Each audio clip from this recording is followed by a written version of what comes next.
This conference will now be recorded. So, reproductive system, if we talk about it, it will tell us about maturation of the male and the female gonad. So basically, the human beings, they can be either male or female if they are they have the correct DNA. So this is what looks like the prime oocyte and like, and this is a sperm, as you know. So gonad, basically, this is a word from this is a word derived from the Greek word gonos, which means a seed or family. So the gonads, they produce seed cells or the eggs and the sperms, and they can divide. When they will meet, they will divide and they will give rise to another individual. Okay, so that is the basic sense. So primary purpose of any species is to pass a unique set of genes to the next generation, and these genes, they are carried in the form of DNA, and they are passed on to the next generation, and then the behavior, all of the characteristics of a certain species, they are passed on like this. Gonads, they will form the oocytes in the female and they will form sperms in the males, and the means to the signal the body to allow for their reproduction, these cells are present. Gonadal hormones, they are involved in a large number of functions in the body, and they are also involved in sexual maturation.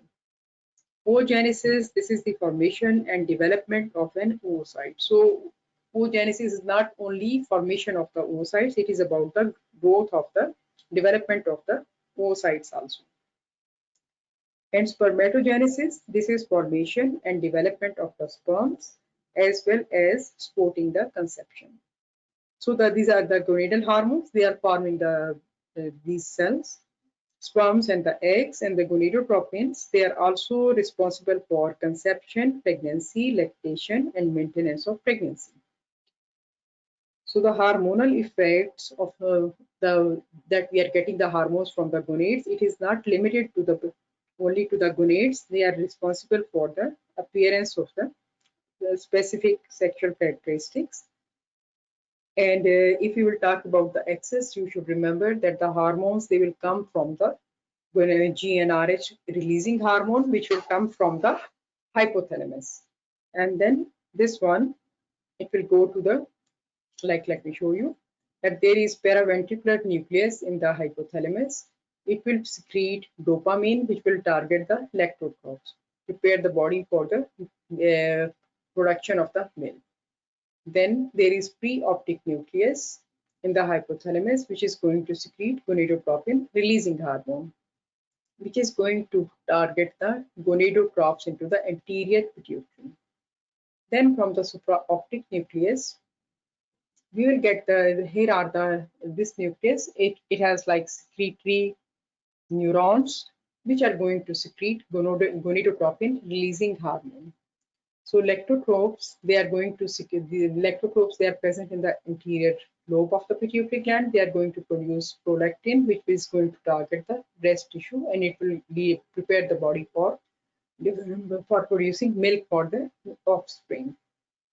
Gonadotrophs, they will secrete, so they are under the effect of GnRH and RH, which is coming from the hypothalamus, supraoptic nucleus, and they will secrete luteinizing hormone and the follicle stimulating hormone, and these two hormones, they are going to target the gonads. So hypothalamic nuclei, these are involved in ovarian control, and FSH, this is follicle stimulating hormone. GnRH is gonadotropin releasing hormone, and LH is the luteinizing hormone. So this luteinizing hormone, it will go to the theca cells. This picture is hazy, I will replace it. They will go to the theca cells in the ovaries, and what they will do, they will increase, just remember the effects, how they are doing, don't have to focus on that. So they will have their, the cholesterol is the parent molecule, which is going to produce many other cells. So what is happening here? That the LH, it is going to increase the activity of the side chain and cleavage enzyme complex, and then it will lead to development of the pregnenolones. So these hormones, they are going to stimulate the theca cells, which are going to produce further hormones like the pregnenolone from the cholesterol, then the progesterone, and then in the end 17-hydroxyprogesterone. And as you know that other secreted androgens, they can also be formed. They will be coming from the adrenal cortex, like testosterone, androstenedione. So all of these actions, they can be secondary to production of this activation of this, this cholesterol, which is present in the cell membrane, and as through a series of change, many different substances they will be formed like that. So these and activated ATP, this is required for production of such things. So going back to the gender and the phenotype, you know that due to the normal, what will be the normal composition of chromosomes, 46XX or 46XY? So if it is 47XXY, the female, it will still be a female, but 47XXY, that will be Klinefelter syndrome, because they have one additional pair, one additional X chromosome, but these persons, they are going to present with infertility. For maturation of the female or the male system, hypothalamic pituitary ovarian axis is essential. So the female gonads, the ovaries, they will secrete estrogens and progestins, and the ovaries, they are, they have like they are sensitive to many endocrine actions. They can have positive feedback, they can have negative feedback, and their precise regulation is quite challenging. The hypothalamus is the principal area which is involved in the ovarian control, and the two nuclei are important in the hypothalamus, like we have just read that these are two areas which are very important for controlling the female system. These are, if you will go back, just you have to remember them. Preoptic nucleus, which is secreting GnRH, and then the supraoptic nucleus, which is also secreting gonadotropin releasing hormone. So the release of the gonadotropin releasing hormone, this is pulsatile. It means that there is not a consistent release from the hypothalamus. Pulsatile secretion, it has certain advantages, like what it will do, that it will use less energy and it will not desensitize the target tissue receptors.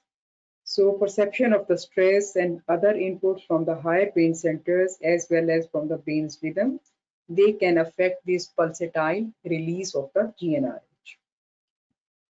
Then pituitary gland is very important, because you have seen that it is going to produce gonadotropes, which are LH and FSH, which have like different actions. Then the ovaries. The significance is that two ovaries are there. They will produce they have many female germ cells, and we know that by the time a female is born, a total number of oocytes is present into the ovaries. So every month, under the effect of FSH, many follicles or many primary oocytes, they will develop. So the stages of the oocyte development are like, we will have primordial follicle, then we will have primary follicle, then secondary, and then tertiary follicle. So all of their activities are dependent on the FSH. So the ovaries, what they will do, that primarily the endocrine portion of the ovaries, it is related to the development of the follicles, and it involves the theca cells and the granulosa cells. So these two type of cells, like the theca cells and the granulosa cells, they are going to act together. Theca cells and the granulosa cells, they are going to act together. So when they will act together, then what will happen? That the theca cells, they will give androstenedione to the granulosa cells, and the granulosa cells, they cannot produce androstenedione because they don't have the key enzymes. So theca cells, and you can see that this is a granulosa cell, so you can understand the relationship. Theca cells have receptors for androstenedione. Granulosa cell doesn't have. So what will happen here is that that it will lead to formation of androstenedione, and it will give this formed androstenedione to the granulosa cells. Then, depending upon the enzymatic activity, it can be changed into estrone, and then it can be changed into the estradiol. And then secondly, if there is testosterone, you know, in the female also you are going to have some testosterone, which is but the level should be less than 5 nanograms. Okay, so this testosterone in the granulosa cells, it can also be converted by the action of aromatase. It can give rise to the estradiol. So this is how these two cells, theca cells and the granulosa cells, they will act together. So what happens? The theca cells, they are superficial layer of the follicle that will transport low density lipoprotein. They will bring them to the cell membrane, and LDL receptors are present in the on the cell surface. And once the LDL receptors, they will bind ligand. So low density lipoprotein, it is taken inside the granulosa cells. And then, you know, this cholesterol is the initial substrate of the first reaction of steroid hormone synthesis. So it will give rise to androstenedione. And then this androstenedione, by the action of aromatase enzyme. You know, this is not aromatase inhibitor. Aromatase inhibitor is a medicine. So they will cause conversion of androstenedione or testosterone, both action. You have seen androstenedione or testosterone, its conversion into estradiol. This function is taking place under the effect of this theta cells. Now in the granulosa cell, they lie inner to the theca cells. So they are lying somewhat deeper as compared to the superficial theca cells. So the granulosa cell layer, it will increase during development from primary to the secondary follicle. And granulosa cell, they have receptors for both LH and FSH. You can see here, this is the receptor for FSH, and it will also have receptor for the LH. Okay. It has receptor for LH. You can see this is the receptor for LH, and this is the receptor for FSH, but it will have receptor for the LH also. The both receptors are present on the theca cells. So then what will happen that in the granulosa cell, it has receptor for both FSH and LH. So the follicles, they will increase further in size. And estradiol, it can be synthesized and then it can be sent into the bloodstream. Granulosa cells, they don't have enough quantity of 17 alpha hydroxylase, so that's why they will rely on the androstenedione and the testosterone for the development of the estrogen. So oogenesis, when is it going to start developing? Oogenesis, it will begin during the fetal stage of life of female, and then early in the development, primordial follicles or the oogonia, they will increase in number. And portion of these oogonia, they will mature into the oocytes. By about 20 weeks of pregnancy, the number of oocytes, it is at its maximum number of oocytes at 20 weeks of intrauterine life. After that, the number of the oocytes, it will continue to decrease unless it will totally, the ovaries will start functioning. So regarding estrogen, where we are forming estrogen? Into the granulosa cells. So if we talk about estrogens, we have three different types of estrogen. Like the most potent one is estradiol. And estrone, it is formed in the peripheral tissue, and then estriol, they are secreted in high concentration during pregnancy. So if I ask you that which is the predominant estrogen in the non-pregnant female, what will be your answer? Estradiol. Estradiol. And which is the predominant hormone estrogen of pregnancy? Estriol. And estrone, its level will be highest in the menopausal women. Okay, that is the point. So estradiol, it has high affinity for the sex steroid binding globulin. So that's why their free fraction is very low, and free fraction is the active one, and the one which is bound to the sex hormone binding globulin, that is inactive. Then the question is that what are the functions of estrogens? So as you know, estrogens, they have a lot of work to do inside the body. And these are the effects of estrogen. In the bone, it will cause growth by increasing osteoblastic activity. Endocrine function is that it increases progesterone response to the in the body. In the liver, the estrogen will cause increased production of clotting factors and then steroid binding proteins, and it will decrease total and low density lipoprotein, and it will increase the good cholesterol or the high density lipoproteins. In the reproductive organs, it will cause increased growth of the uterus, increased growth of the vaginal and the fallopian tube also, and breast development and cervical mucus secretion is increased, and then it also increases expression of LH receptors on the granulosa cells. You don't have to go into the details. This is not a descriptive exam. Just remember the main points. So estrogens, if we talk about their regulation, so the regulation of estrogen, it is like interrelated to the feedback loops at each level of the hypothalamic pituitary ovarian axis. Estrogens, progestins, inhibins, and activins, they provide excess feedback. Like these multiple layers of control, they follow for precise timing of hormone signaling. And though there are two hormone classes like progesterone and the estrogen, but they are working, they have good control and they are exerting the same control in the system. Like estrogen and progestins, they provide negative feedback except in the mid-cycle where they are going to have the positive feedback.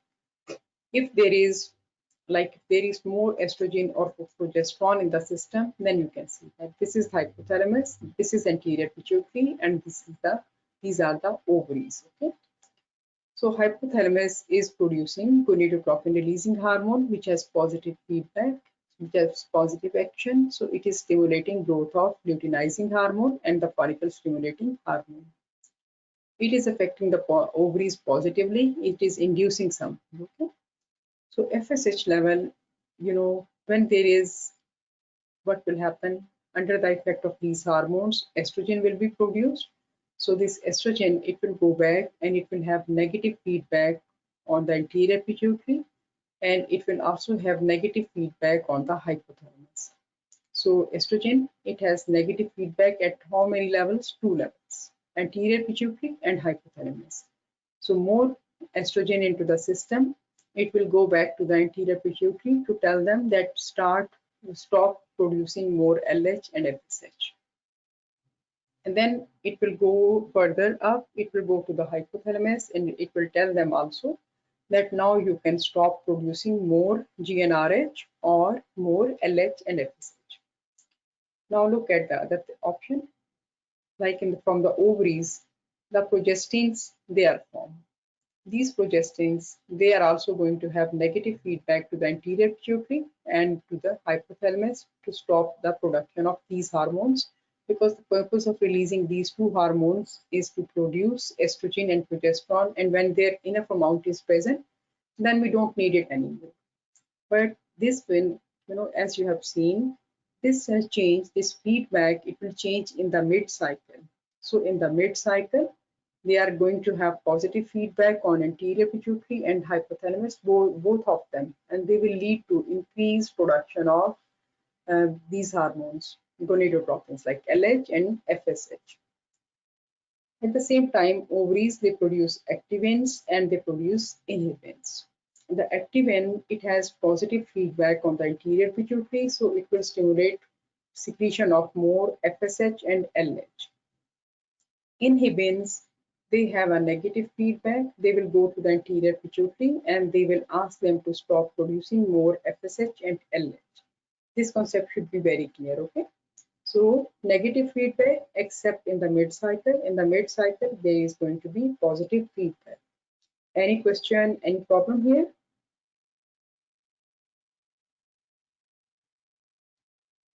Now, what are the effects of progestogens?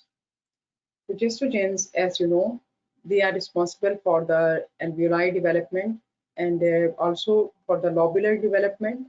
They will decrease milk production. On the reproductive organs, they will inhibit growth of the endometrium. They will inhibit endometrial growth, and they will increase endometrial secretory function. They will, and regarding the effect of progesterone, the mucosal secretions, they will become thicker. So that is also the one of the mode of actions of the progesterone, that they will cause thickening of the cervical mucus. So the sperms, they cannot penetrate through this barrier. Then the progesterones, they also increase the internal temperature of the body. Now look at this next picture. So these are basically the actions of the progesterone. Now look at this picture. What does it tell you?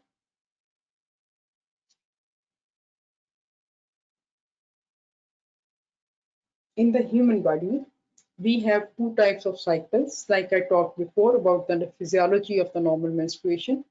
That these two cycles, they go hand in hand. What happens in the cycles, that once the female axis has matured, then what will happen? And that every month, and due to the effect of these hormones on the endometrial lining, what will happen? That first these levels of these hormones, like the progesterone, they will reach a certain higher level, and then LH surge is there. After that, if after this LH surge, one is going to release the egg.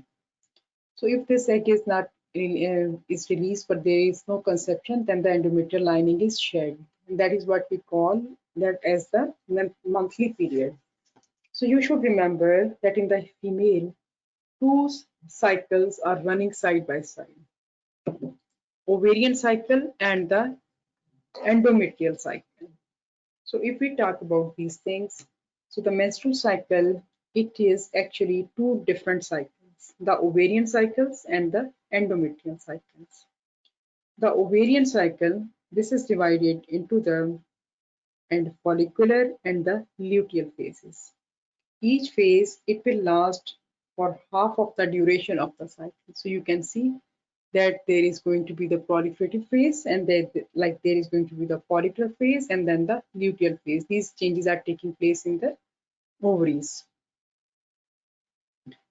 Then in the follicular phase, what happens is this is the primary result of the follicular phase, is that development of a mature Graafian follicle. When a follicle is recruited, growing, and it is becoming mature, then it in the mid-cycle it is rupturing, releasing an egg. And estrogens, so the duration of this phase can be variable. It can be variable follicular phase, and the luteal phase, that is going to be the fixed phase. Here, what happens? The LH level, it is going to peak, but the level of progesterone, it is not going to peak. If you will look at this picture, basically it is telling you about the level of the estrogens and also about the level of the progestrogens. They are going to be the same, like that. Progesterone is not going to change. Now go to the luteal phase of the cycle. The luteal phase, it is called luteal phase because it is under the effect of corpus luteum. What is corpus luteum? It contains residual theta cells and the granulosa cells of the follicle after release of the oocyte. It will synthesize and secrete the estrogen and progesterone.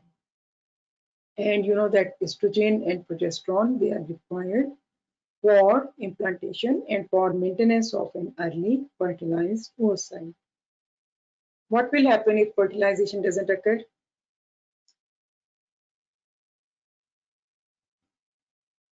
This corpus luteum will become corpus albicans. It will dissolute. Yes, it will regress in size and it will cause corpus albicans. And then what will happen?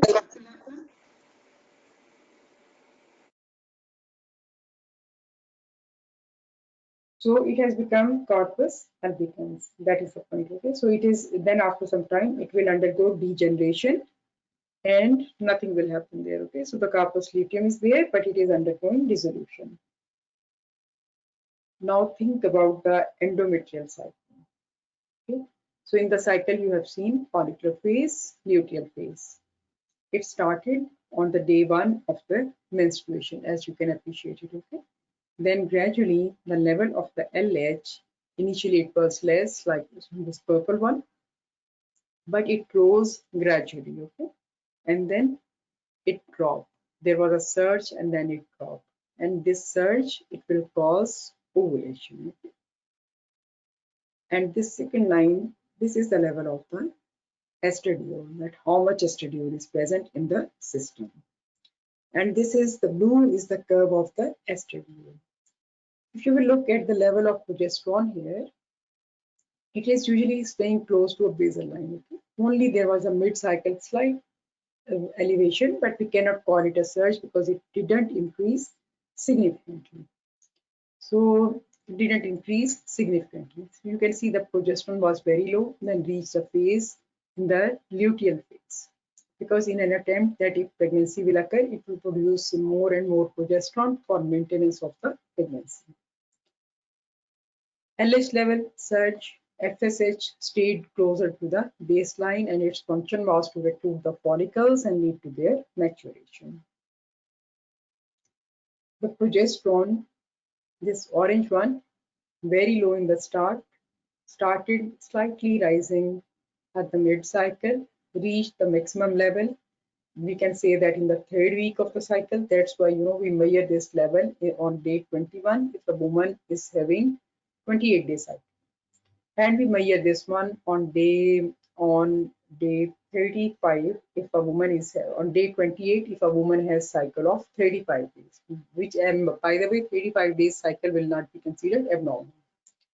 So look at the level of the estradiol, they are more turbulent. They rose in the middle because they wanted to stimulate growth of the grafting follicle, and after that they have dropped further. So these are the changes. Okay. Now look at these changes. Enlarge this one.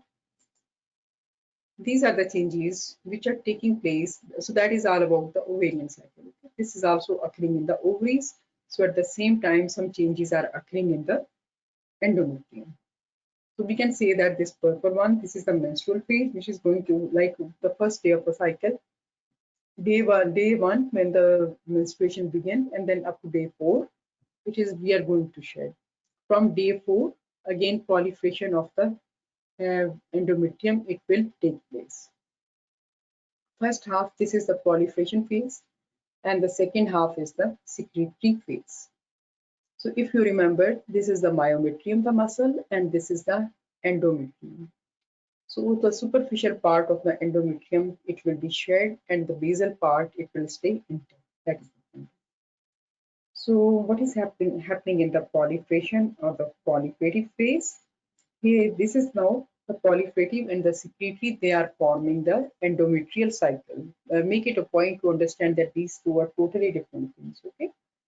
So in the endometrial cycle, the uterine inner wall lining endometrium, it will undergo many changes during a typical month in a woman's childbearing year, reproductive years, and it has 2 phases, proliferative and the secretory. In the proliferative phase, the endometrial growth, this is the primary outcome of this phase, and it is mediated by increase in the estrogen. And the growth is produced with endometrial thickening. It will increase, it is 1 to 2 millimeter here, but it will increase to 8 to 10 millimeter by the end of this phase. So this is going to be now 8 to 10 millimeter thick.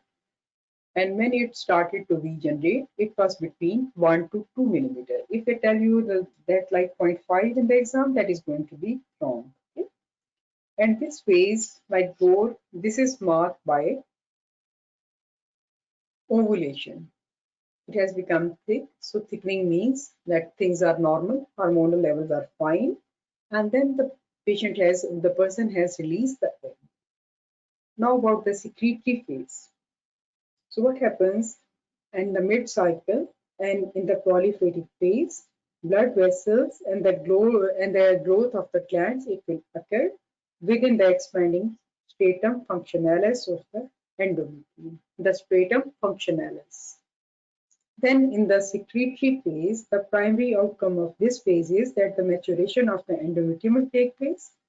There will be decreasing levels of estrogen and there will be increasing levels of the progesterone.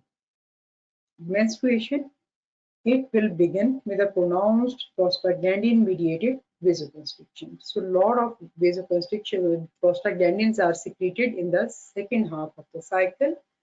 And these prostaglandins, you can see this growth of these arteries into the endometrium, right?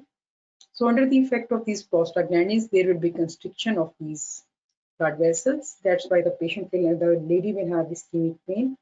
Why? Because the conception has not occurred. So now again, there is local ischemic injury. And at this stage in the cycle, you are going to see a lot of inflammatory cells.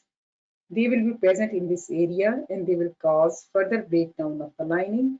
And during this time, the factors that are breaking down the clots, like the fibrinolytic system, they are activated and they will maintain bleeding until all of the lining it has been sloughed off the uterine wall. So these are the two cycles which are important in the human female.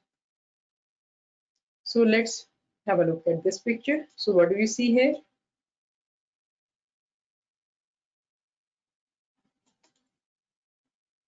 We have just said that the functions of the human hormones, these gonadal hormones, they are numerous. One of them, which action is shared by both estrogen and progesterone, that is production of estrogen and progesterone. So when the baby is taking milk, then what is happening? Sensory efferents, they will go to the anterior pituitary. When they will go to the anterior pituitary, what will happen? Prolactin will be secreted and it will also promote development of the formation of the milk for the baby. Then at the same time, this suction and then this sensory efferent, it is going to the which gland? To the hypothalamus also. So what is happening from here? Hormonal urge like the oxytocin, it will go down. Okay?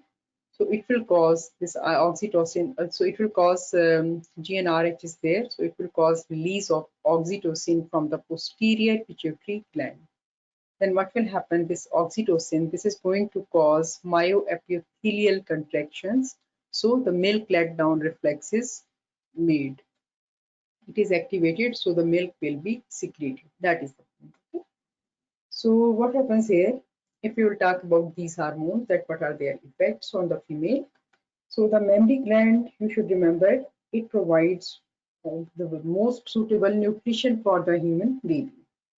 So the lactation, it can be like it will occur just after birth, but the development of the breast tissue, as you know, and the preparation for this lactation, it will begin in the way before the pregnancy, like in the puberty, and then with the growth of the and development of the female gonadal hormones, what will happen? The breast gland, this is also a gland, right? It will also increase in size.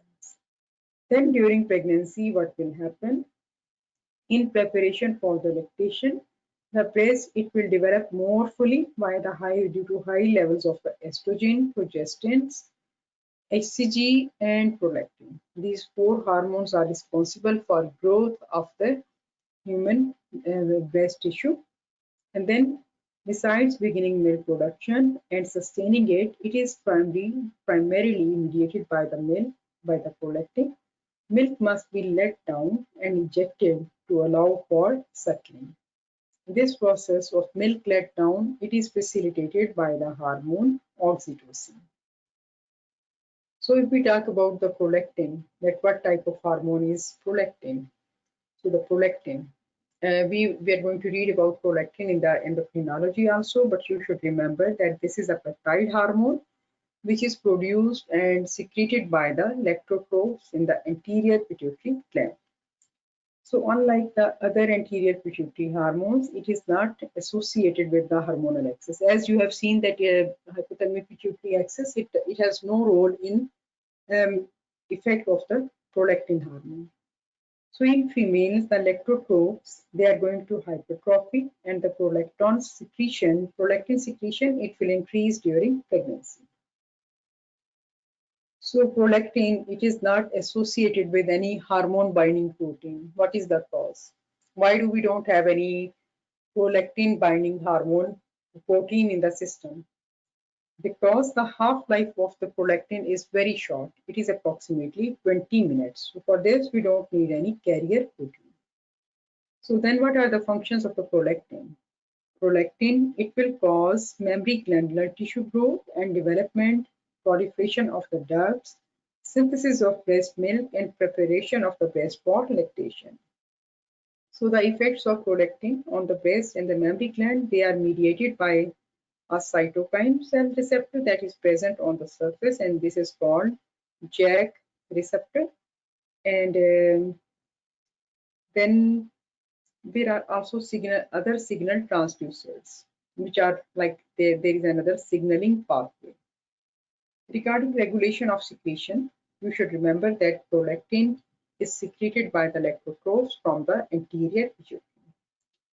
And it is normally the production of prolactin, it can be suppressed if we will give dopamine.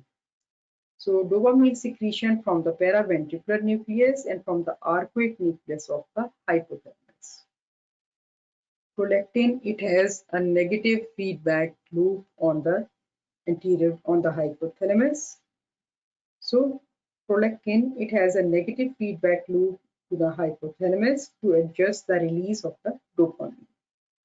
So if the woman is like nursing, feeding the baby, or there is breast manipulation, as well as estrogen, oxytocin, thyroid releasing hormone, sleep, and stress, they all are going to increase prolactin secretion. Somatostatin and the growth hormones, they are also coming from the anterior pituitary, they will inhibit growth of prolactin. Somatostatin and growth hormone, they are going to decrease prolactin secretion. So these alterations in the prolactin secretion, they occur either directly or they can occur directly at the level of the electrotrophs, or they can exert their effects at the level of the hypothalamus, because this dopamine and somatostatin and growth factor, they have negative feedback effect on the secretion of prolactin. So when there is dopamine, somatostatin, or the growth hormone, they will decrease the prolactin level. Now the oxytocin, which is coming from the posterior pituitary, this is also a small peptide hormone which is produced by the magnocellular nucleus, and of these cells are located in the paraventricular nucleus and the supraoptic nucleus. We have just seen in the start of the lecture that this paraventricular and the supraoptic, they are located into the hypothalamus. So once this oxytocin reaches the bloodstream, it has a very short half-life. Any idea that what is the short half-life of this substance? This oxytocin is 1 to 6 minutes. yeah, on average, you can say its half-life is 3 to 5 minutes. Then what are the functions of oxytocin in the body? It has two primary functions in the female. First one is that it will stimulate contraction of the myoepithelial cells. That is the point, okay? And it will cause release of the breast milk during lactation. Next, it will stimulate contraction of the uterine muscle during labor. Never forget that oxytocin has effect on the breast and also on the uterine muscle. Secondary functions in the females, they include inducing maternal behavior. Like if the mother will hear that the baby is crying, so she will have this reaction. And what will happen? So that she will know that this is a stimulus for the prolactin release. And it will also decrease the nociception, that is perception of pain, it will be decreased.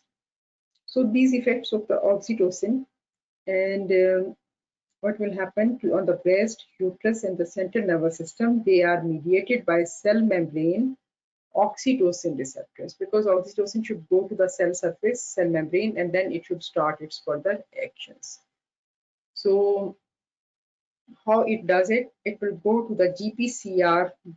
These are the receptors present on the surface of the cells, on the cell membrane, where these cells are located in the breast, in the uterus, and also in the CNS.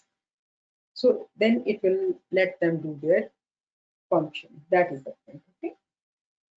So regarding secretion, so stretch on the cervical tissue, on the cervix tissue, and on the cervix, like when the head is engaged, and then breast suckling, it will stimulate oxytocin secretion through the neuroendocrine reflex that we have just seen. Okay.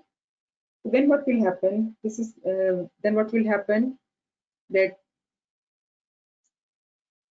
these endocrine neural reflexes, they will be stimulated, and strong or intense emotional stimuli such as fear and pain, they can decrease oxytocin level in the blood. Other methods that will control the functional effects of the oxytocin, these are up or down regulation of the oxytocin receptor. So this upregulation or downregulation of the oxytocin receptors, it is under the effect of estrogen. So estrogen, it increases protein synthesis of oxytocin receptors during pregnancy, but then it will potentiate oxytocin effects during pregnancy. That is the point. Okay, so that is the function of these hormones in the females. Now let's see how these hormones are going to take their action, like this hypothalamic pituitary axis. What is the effect on the male? Because in the male also the spermiogenesis and everything is under the effect of this hypothalamic and the pituitary gland. So we know that the male gonads, as you know, they are testes, and the testes are under endocrine axis control in a manner which is similar to the female gonads. Hypothalamus and the pituitary gland, they are involved in the testicular control, and these functions are just like the regulatory effect of these hormones on which gland in the female? On the ovaries. So the gonadotropin releasing hormone is produced from the hypothalamus. It will go down to the anterior pituitary and stimulate the release of LH and FSH, and then they will go to the testes and they will exert their functions. Like in the testes, we know that there are two types of cells. There can be Leydig cells, or there can be what type of hormones? What type of cells are there? Leydig cells and the Sertoli Sertoli cell, yeah. Sertoli cells. Okay, Leydig cells and the Sertoli cells. So again, the FSH and LH, they are going to exert their functions here. So the Leydig cells, they will produce testosterone, and the blood vessels and the seminiferous tubules which produce sperms, and they keep the Sertoli cells. So Leydig cells, that will produce testosterone, and Sertoli cells, they will be present in the seminiferous tubules around the blood vessels, and they will produce the sperms. That is the point. Okay. So the Also have receptor for yeah, they LH. also have, yeah, they will all, of course. If no receptors, then no function will take place. They are the steroid receptor. They will need steroid receptors. So for their action, they have to be produced. So what happens? The Leydig cells. In the exam they will ask you about the functions, and these can be like very confusing. So the testicular endocrine functions, they lie in the Leydig cells and the Sertoli cells, and which will then the both types of cells, like the Leydig and the Sertoli cells. This is the Leydig and the Sertoli. Just like in the female we had theca cells and the granulosa cells. Okay, so these cells are also going to cooperate with each other. Okay, so the testosterone is produced in the Leydig cells. So Leydig cells, they will transport cholesterol as just like the theca cells. And cholesterol, it will provide initial structure for steroid hormone synthesis. LH, it will bind to the surface membrane, and we will have the LH receptors, just like the female LH receptors. So LH is, this LH will come here and bind to these receptors, and it will stimulate the production of the testosterone. So this testosterone, when it is present, then what happens? That the and receptors are there, and they will activate and they will produce steroid hormone, and there will be, like, under the effect of synthetic enzymes, we will form the active hormone testosterone. Testosterone, it will not be active as such. It will pass through the membranes and it will go to the Leydig cells, and it will enter the testosterone, it will enter the circulation, and then it will go to the Sertoli cells. So the Sertoli cells, they have they have tight junctions, and they will create a blood testis barrier, just like a blood brain barrier into the brain. So this blood testis barrier, this is selectively permeable for substances like testosterone, like it will allow passage of the testosterone. This is the barrier, okay, but it will not allow transmission of certain other substances. This is selective, okay. So Sertoli cells, they will primarily express FSH receptors. You can see that the Leydig cells, they have receptors for LH, and the FSH cell and the Sertoli cells, they have receptors for FSH. FSH receptors, they are in the GPCR or the superfamily, and they work through the AC-induced cyclic AMP. Second messenger system, they will stimulate synthesis of enzymes such as which enzyme? Aromatase. Okay. Secondary messengers, they are produced and they are going to stimulate the aromatase. So what will happen? Then we are going to form it will cause conversion of testosterone to estradiol. This is the effect of the aromatase. So this estradiol, it is going to help regulate protein synthesis in the nucleus of the Leydig cells. These are steroid hormones, so their transcription will take place in the nucleus of the cells. FSH, there are receptors, and this FSH, it will stimulate and activate aromatase, and it will form more estradiol. Regarding spermatogenesis, what can occur in the body? Have a look at this one. Like there are spermatogonia, and the development of spermatogonia into the primary spermatocytes, and then these primary spermatocytes, they will give rise to secondary spermatocytes, and then we will get spermatids in the end, and then finally we will have the spermatozoa, and this is a process which is called spermatogenesis. The final stage is called spermiogenesis. So what happens in the spermiogenesis? Spermiogenesis means that the spermatids which are formed, they will elongate, and the cytoplasm is removed. That's why, and cytoplasm is removed, so everything is compact. That's why they will adopt this space, and then what will happen? These these cells, they will have cell organelles that they will be present. So all of the functions will be fine, but only spermiogenesis means that the cytoplasm has been removed. That is the point. So what happens? By this stage, the flagellum is formed. This is the flagellum. Cytoplasmic reduction and formation of flagellum. And because of this flagellum, the spermatozoa, they are going to be motile. And spermatogenesis, this is regulated by testosterone, and testosterone level, these are maintained by ABPs. Okay, what are the ABPs? ABPs are androgen binding proteins. They are going to maintain the levels of these hormones. Now, what are the effects of testosterone? They will increase growth of the bone and the connective tissue. They will also cause growth of the muscle and the connective tissue. And then regarding the reproductive function, they will cause increased growth and development of testes, prostate, seminal vesicle, and the penis. And they will also cause increased growth of the facial and the axillary hair and the pubic hair. Basically, it will be under the effect of dehydroandrogens, dehydroepiandrosterone and androstenedione. And it is also, testosterone is also going to increase spermatogenesis.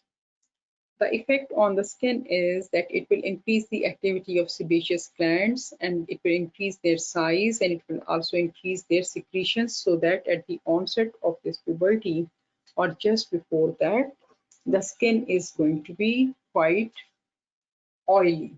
That is the effect. That is under the effect of testosterone. Okay, that is the change which is occurring in the male. So if you will look at the spermatogenesis, then you can see that if we started when it was the sperms, they had the primary and the secondary spermatocytes. The primary one, they had 46 chromosomes. Okay? That is the composition. But the secondary one, they are haploid. So they have 1N. And then, so the first division is going to be a reductive division. And the second division, that is going to be mitosis. Okay? That is the point. So that's because already we have the half the number of the chromosomes, so simple mitosis will take place.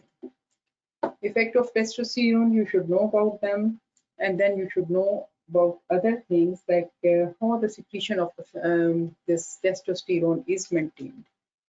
So again, what happens, like this is hypothalamus, which is going to secrete the GnRH, and it has its effect on anterior pituitary gonadotropin secretion, which are LH and FSH, and these are the testes. So testes are going to produce testosterone, and just like estrogen, the testosterone, it has negative feedback, negative effect on anterior pituitary, and negative feedback on the hypothalamus. So it is going to reduce production of both FSH and LH. Now the testes, they are also going to produce inhibin. This inhibin also has a negative effect on the anterior pituitary, negative feedback, so they are going to switch it off. Then the question is that what are the functions of testosterone? So testosterone as such is not active. It has to change into dihydrotestosterone to become active. So dihydrotestosterone and the testosterone, they have a number of androgenic effects like I have just described. Then once the testosterone binds to the receptors, then what happens? A dimer is formed. This dimer is going to translocate to the testosterone response element. And the functional effects, we have just seen that what are the functions of the testosterone, so you should remember them. Regarding secretion, we have just said that there are positive feedbacks and that there are all negative feedbacks. So what happens here? The pathway regulating the testosterone secretions, they are similar to those regulating the ovaries. But here we have two exceptions. There is only one primary hormone, which is testosterone. And in the female, we have two primary hormones like progesterone and estrogen. And there is no role, and in the male, the role of activin, can you see it? Inhibin is there, but here is no activin because we don't know that what is the effect of the activin. That is the point. So what happens? That the pathway, it is functioning just like it is functioning in the female. So testosterone is coming from the Leydig cells. It will exert negative feedback on both the anterior pituitary and also the hypothalamus, and it will try to decrease the level of gonadotropin releasing hormone by action on the hypothalamus, and it will decrease secretion of LH and FSH by exerting negative feedback on the anterior pituitary. So there is even some evidence that there may be additional feedback to the higher brain center, which will affect the access control. Testosterone, it will stimulate the Sertoli cells to produce inhibin. Regarding inhibin, we are concerned about the inhibin B. Inhibin B will also provide negative feedback at the level of anterior pituitary, and it has no effect on the hypothalamus. So that is the most simplest form of expression in the male and the female reproductive system. Any questions so far? No, Dictora, no, thank you. Okay. Now, regarding the pregnancy, what happens? happens? What changes are there? Let's talk about them. The male and female gametes, they have met, and this fertilization can take place into the fimbrial part of the tube, or because the sperms, they will go here and they will meet here. So this is the site of conception. So fertilization has taken place. So what happens that these are, this conception, this is very important. So it will take place in the fallopian tube, in the ampullary region. And as you know, this fallopian tube, it is lined by the ciliated columnar epithelium. So it will, by the action of the cilia, this egg and the fertilized, this is now the zygote, okay, fertilized egg. It will move down the fallopian tube. So it can take it some days, like on the day 1, it is going to be just 1 fertilized egg. On day 2, you are going to get 2 cells. Day 3, there are going to be 4 cells. Cannot be 3 cells, right? Because each cell is going to divide in 2 cells. On day 4, we will have morula. Morula means that there are like 8 plus cells. Okay, that is the point. After that, what will happen? On day 5, we will call it blastocyst. Implantation, different books are giving different time, but usually between 6 to 10 days, or some books they will say like 8 to 9 days. Okay, it is different in every book, but that's why they will give you only the average time. So then it is ready and it will go to the uterus. You can see the ostium, tubal ostium, and then it will be implanted. So what will happen after implantation? Now the cell is already growing. So what will happen? So you should remember that it is the embryo, it will remain in the mother's reproductive tract for 6 or 7 days. And during which time it will undergo a series of divisions, cell divisions, and it will give rise to the blastocyst. So if they ask you that in which condition the embryo is going to enter the uterine cavity, your answer will be blastocyst or morula.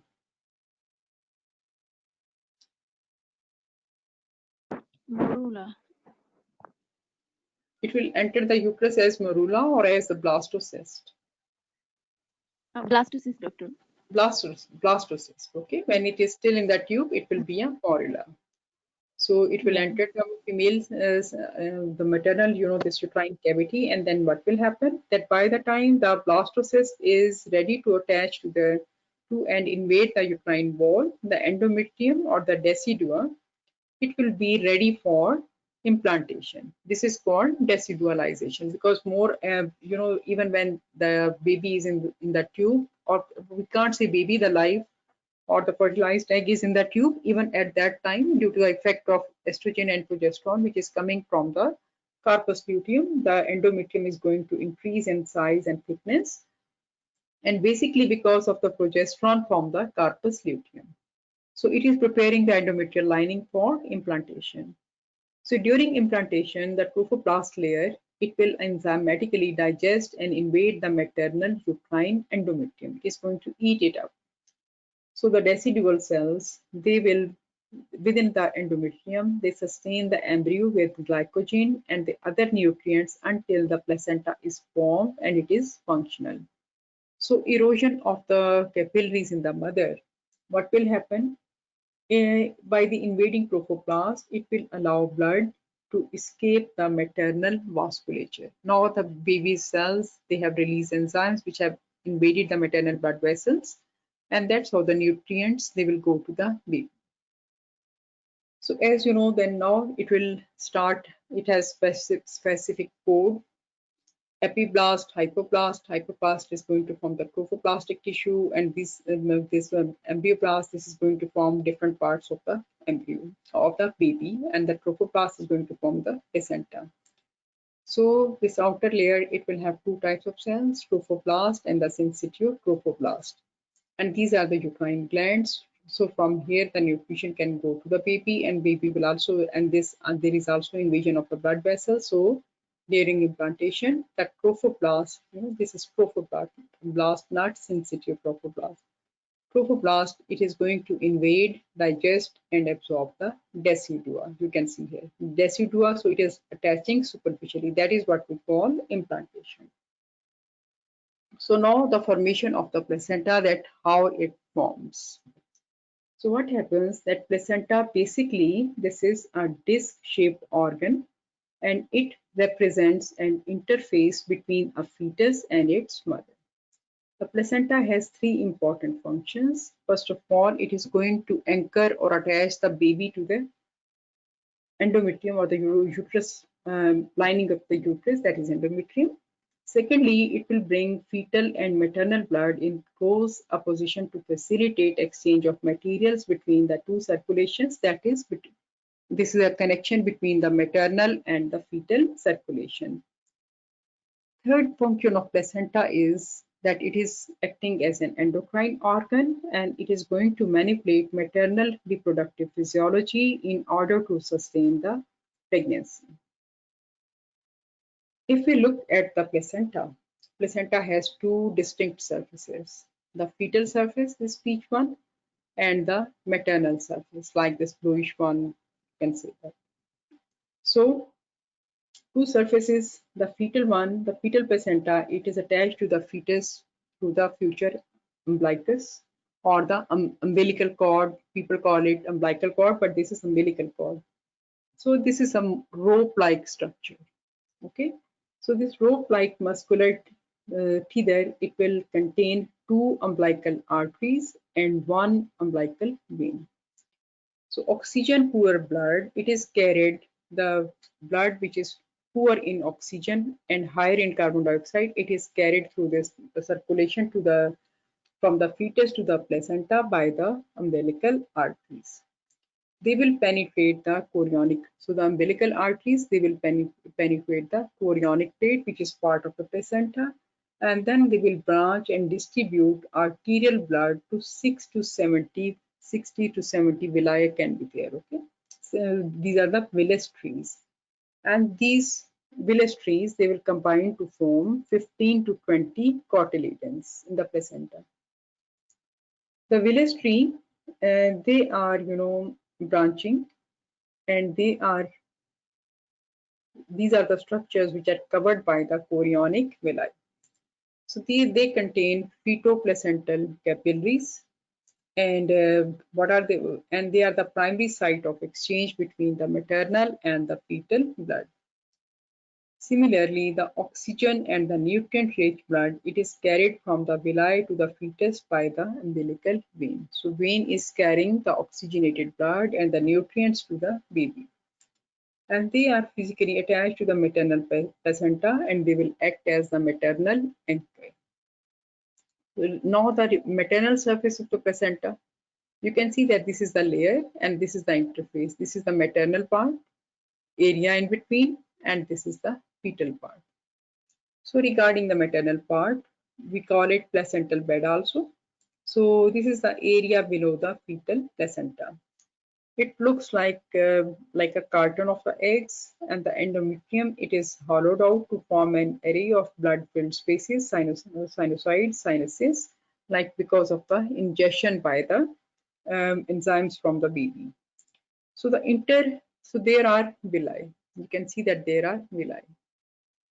There are villi, and in between the villi, like this is the villus duct. So in between the villi, what do we have? In between the villi, there is intervillus space. So here, this intervillus space between the fetal blood and the maternal blood, it is filled with 500 milliliters of maternal blood. Now what happens? Blood will enter this space and uteroplacental vessels, like you can see here also. Blood is entering here, and this is the vascular space. And what is happening? Here are the uteroplacental vessels, and these are the remnants of the spiral arteries which are present in the endometrium. Then what is happening? Now they will be eroded by the fetal trophoblast. So they will give them a core of trophoblast. And that's how what will happen. Blood will drain from this space by the uterine veins, which are located in the floor of the veins which are present in the, you can see in the floor of the maternal side of the placental bed. So actually you can say that the fetal and the maternal circulations, they are brought into close proximity with each other to facilitate exchange. The vascular contents, they do not mix up here appreciably. Like some mixing up will take place, but this is not significant. That is the point. Okay. So some mixing of the bloods, it will take place, as you can see here also. Mixing it taking place, but this is not very significant like that. So if we will describe like which structure, which materials are passed from the mother to the baby, then you can see that it is very interesting. Like from maternal blood, we have like if you will look at the cells, these are the endothelial cells, and these are the cytotrophoblast, and this is the maternal blood, and this is the fetal blood. So oxygen will go from mother to the baby, and carbon dioxide will return from the baby to the mother. That is the point. Okay. Water will go through the aquaporin. These are the small holes into the endothelial cells on the baby's side, and the water will go there. But if there is excessive water in the baby, it can also come out.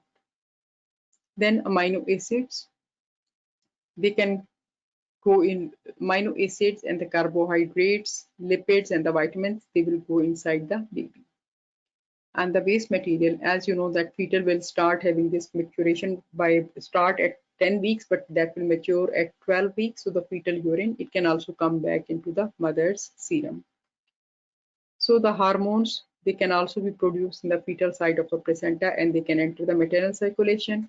Then from mother, the antibodies, they can go to the baby, and since the these antibodies are large, so IgG, this is a smaller one, so it can go to the fetus. So how the antibody is taken up by the pinocytic vesicles. Like pinocytosis means that they are drinking the cells. Okay, so that's how the exchange will take place between the mother and the baby. So now if we look at the exchange I've just told you, and the barrier is that the blood flowing through the maternal placenta, it is outside the usual confines of the maternal vasculature.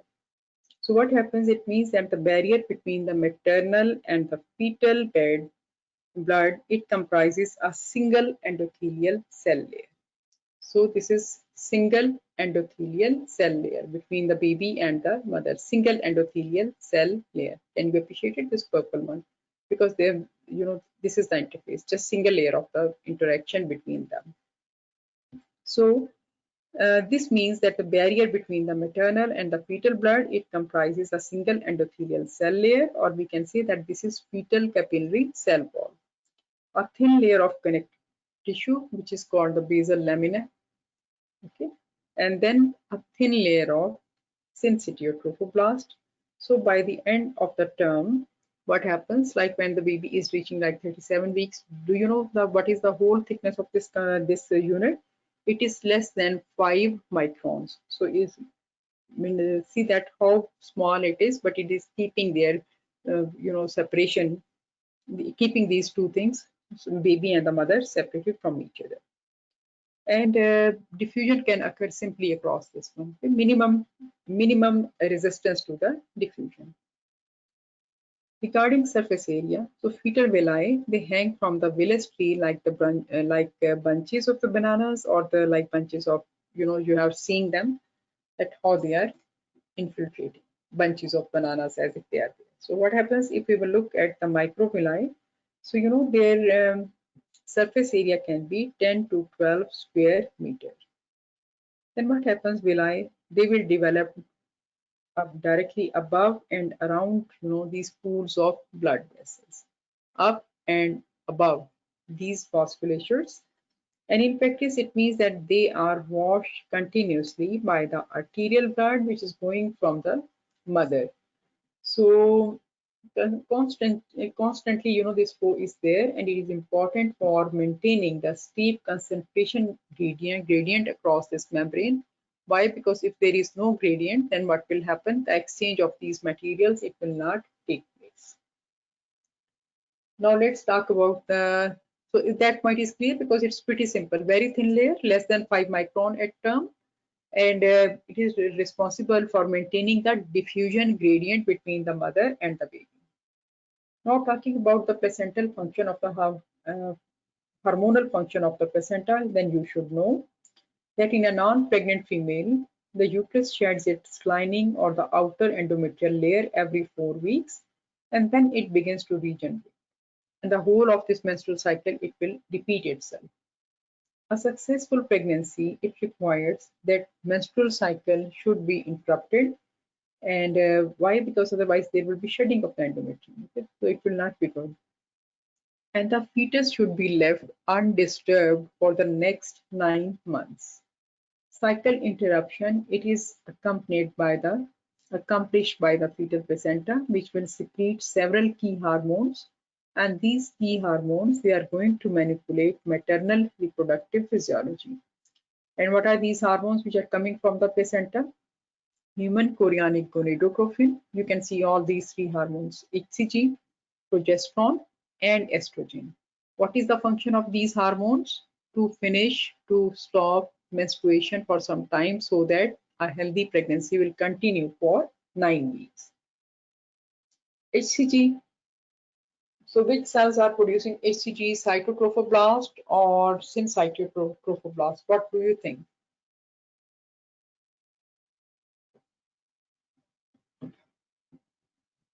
Syncytotrophoblast, they begin secreting HCG within days of the fertilization. HCG, it signals the corpus luteum that fertilization has occurred. So it should continue, it should sustain progesterone and estrogen production. These hormones, the constant level of estrogen and progesterone, it will prevent shedding of the endometrium, and that's why their levels will continue to increase and the placental HCG will increase until the placenta takes over the hormonal control and placenta establishes its control of this production of HCG by week 10 of the pregnancy. The rapid rise in the HCG level, it will follow fertilization and it makes the basis for the hormone pregnancy test. So by the time the test, the female reaches the 23rd or 24th day of the cycle, if we test the urine, we can tell that a female is positive or negative. Usually in a 28-day cycle, on day 23 or 24, the pregnancy test can be positive. Regarding production of progesterone, the placental syncytotrophoblast, it produces large amounts of progesterone, and the hormone initially it helps prepare the endometrium for implantation. Progesterone also reduces myometrial excitability, and why? Because it will occupy the oxytocin receptors. It prevents contractions because otherwise if the contractions are developing, they can cause miscarriage. Progesterone, it also stimulates breast development. Regarding estrogens, the placenta produces several estrogens. The main estrogen which is produced by the placenta, that is estriol. So estrogen stimulate growth and development of the mother's uterus and the breast. The placenta, it doesn't have all of the necessary substrates, like it doesn't have cholesterol, and then it also doesn't have certain enzymes like 17 alpha hydroxylase. So it cannot synthesize steroids, and it will rely on the fetus and mother to provide the pathway intermediates. So the supplies should come either from the baby or from the mother. So as you can see here that the level of HCG, it will start rising from the start of the pregnancy. It will reach its peak by week 10 of the pregnancy. It will stay there for some time, and by 20 weeks it will reach a level, and then it is going to plateau. Regarding progesterone, it will continuously keep increasing throughout pregnancy. That is the point. Okay? Similarly, the estrogen, it will continue to increase continuously during pregnancy. And what are the functions? The HCG is going to maintain pregnancy and inhibit menstruation. Progesterone, it is going to facilitate implantation and suppress endometrial contractions. And estrogen, it is going to stimulate uterine growth and breast development. So these are the different functions of hormones. So then looking at the maternal physiology. This is a non-pregnant uterus, so the changes will be different in cases of pregnancy and in the non-pregnant condition. So the fetus relies on its mother to supply it with oxygen and nutrients, and also baby is dependent on the mother because of discharging or exhaling or sending it out of the body this carbon dioxide level. So what is happening? The mother's blood, it will carry out all the carbon dioxide. So by the time of the term, the maternal cardiac output and the circulating blood volumes, they have already, as you know, risen by 40 to 50%. Like there is an increase in the blood volume of 2 liters. So much of this capacity, it will increase this is needed to perfuse the maternal placenta, and also to maintain flow to the skin, kidney, liver, GIT, and everything. All of these circulations, they are going to increase. So more cardiac output and more of this blood will be shared between different organs. So if you look at this diagram, it is basically telling you that the fetal since cytotrophoblasts, they will enter the maternal circulation, and what they will do, they will invade the spiral arteries. And once these spiral arteries are invaded, then what will happen? Because the baby's side of the placenta will release enzymes, and what will happen? You can see that this is maternal myometrium and this is the endometrium. So when there is this bleeding, what will happen? The spiral arteries, they are transformed from muscular resistance vessels to the wide flaccid conduits. You can see that there is dilatation and blood pours into the intervillous space at high pressure. Why? Because the nutrients, this is the placental trophoblast, the cytotrophoblast, and these are the maternal capillaries which are present into the endometrium, and they are providing nutrients to the baby. Then what happens this is the development at 15 to 20 weeks of pregnancy. So basically the things they will start here, like in the non-pregnant uterus, that is what you are going to see. These are the arcuate arteries, which will give rise to the basal arteries, and these are the uterine glands. So these are here the glandular secretions between the glands, and this is showing you that these are the endothelial changes. So they have spiral arteries. Due to progesterone withdrawal, all of this, they will undergo further shrinkage, coiling, vasoconstriction, and are also under the effect of prostaglandins. And then this surface is sloughed as the menstrual blood. Now, what happens when placentation is taking place? Again, the same arcuate arteries, basal arteries, spiral arteries, but they are less spiral. And then into the, these lacunae, these spiral arteries, they are invaded, and their blood will enter the intervillous space, and from here it will go to the babies. Why? Because the spiral arteries have been eroded by the cytotrophoblast. And then by 15 to 20 weeks of pregnancy, when placenta is maturing, you can see that the amount of this placental cytotrophoblast has increased, and the maternal spiral arteries, they have been dilated. And now in the space, the blood is there, and it is into the intervillous space, and it is going at a higher pressure. So these are the changes in the maternal physiology during pregnancy. So what happens regarding the uterine blood flow? A non-pregnant female's uterus receives 5% of the, or less than 5% of the total cardiac output. The main source of the uterine vascular resistance is the high muscular spiral arteries.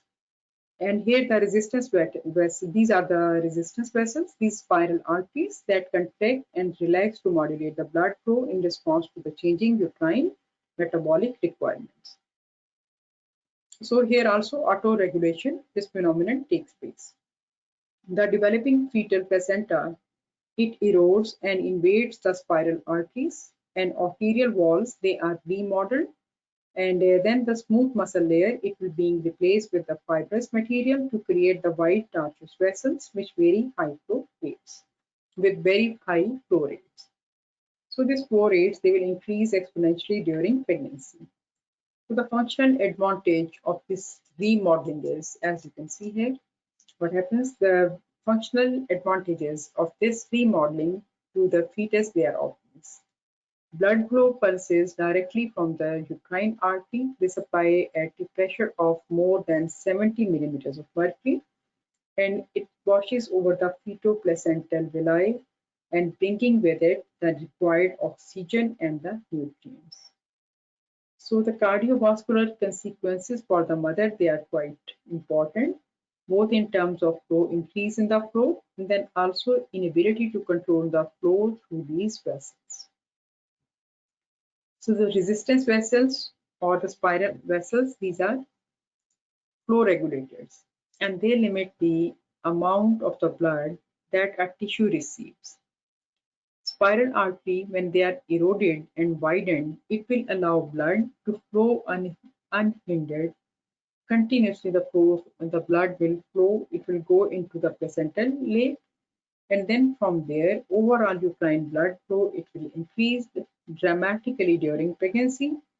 Flow rises in direct proportion to the falling resistance. The more the resistance will fall, the more blood will go. And this is the phenomenon of autoregulation, that according to the activity, it is going to increase. And by the time, you know, the woman reaches 10th week of pregnancy, then the flow increases 10 times. Like in a non-pregnant uterus, the flow is 50 ml per minute. But in a pregnant uterus, the blood flow, it will increase to 500 milliliters per minute. This phenomenon of entering of the placental villi and the resistance, it is very important. The clinical implication is that if there is endothelial damage or there is like improper placentation, then it will lead to preeclampsia. Preeclampsia, as you know, this is a syndrome characterized by hypertension, where systolic BP can be more than 140 and the diastolic can be more than 90, and there can be some degree of proteinuria, but it will develop after 20 weeks of pregnancy. Other symptoms include severe headache, visual disturbance, epigastric pain, abnormal liver function tests, and these symptoms, they all reflect a generalized endothelial dysfunction, which is going to cause increased vascular tone, increased vascular permeability, and a coagulopathy, which is going to affect all organs, including the brain, kidney, liver, and placenta. Although the underlying molecular mechanisms, they are still not understood completely, but preeclampsia, it is thought to result from incomplete remodeling of the spiral arteries during placental development. So maternal blood vessels, placental vessels, they are narrowed as a result, and it will cause placental hypoperfusion. So what will happen? It will cause hypoperfusion of the placenta. It will cause the placenta to release factors that will inhibit angiogenesis, and it is going to disrupt normal maternal endothelial functions. Severe preeclampsia, as you know, that it can be a very risky condition and it can even cause death of the mother. So uterine arterial pressures, they are regulated by the process of autoregulation. So there are like different causes of death. If you will look worldwide, the most common cause of maternal death is going to be embolism, venous thromboembolism. That is number one. Then the mothers can die due to the hemorrhage, then hypertension, then infection, cardiomyopathy, stroke, anesthetic hazard, and then due to other problems. And again, the mothers, they can die due to miscellaneous reasons. So as you know about the cardiovascular changes in the pregnancy, you know that as the number of weeks will increase, the changes will also increase. So the heart rate and the stroke volume, they are going to increase throughout the pregnancy to maintain the cardiac output and arterial pressure. When the systemic vascular resistance, it will fall. So these are the weeks of gestation that they all start to increase from the first day of the pregnancy. And these changes, they reach their peak value at the time of the 20 weeks, and then they are maintained. Cardiac output, you can see will increase significantly So it will increase by 40 to 50%. Stroke volume will also increase initially, but once it will reach the 20 weeks, then it is going to plateau. Heart rate will be slow in the start, but then it is going to increase. In a normal healthy pregnancy, mean arterial pressure, it should drop. And systemic vascular resistance, it should decrease. You can see that it should decrease tremendously. But this change fails to occur in cases of PET, and the mother can develop high blood pressure and preeclampsia. Now, why does mothers will develop anemia during pregnancy? Because the plasma volume is going to increase by 40 to 50%, and the cell count is going to, the hematocrit is going to drop, and the cell count is going, RBC's concentration is going to increase by only 15%. So that's why due to the dilutional effect of the plasma, the the mother is going to have physiological anemia of the pregnancy. Then important for you to know about the fetal circulation. You should know that from the placenta, the oxygenated blood is coming through the umbilical vein, and this umbilical vein, it will go here, you can see, and then it can go through the liver, or it can bypass the liver, and it can go directly to the ductus venosus. So it will escape the hepatic circulation, and here the oxygen saturation is the highest at 67%. It will go to the inferior vena cava, which will enter the right atrium of the heart, and it will go to the left atrium, and it will go to the right ventricle. From there, it will go to the pulmonary circulation. Then from there, right ventricle, it will go to the left ventricle, and then through the left atrium, it will go to the lungs. And you can see the deoxygenated blood from the head and the neck. It is brought to the heart, and it will go out through the ductus. It will go out through the, you can see the descending aorta, ductus, this one descending aorta, and deoxygenated blood will go out of the maternal, of the fetal body. So that's how here the blood can directly pass to the right atrium, to the right atrium, left atrium through the foramen ovarium. But once the baby is born, then several changes are going to take place. You should know about the changes, that what changes will take place in the fetal circulation.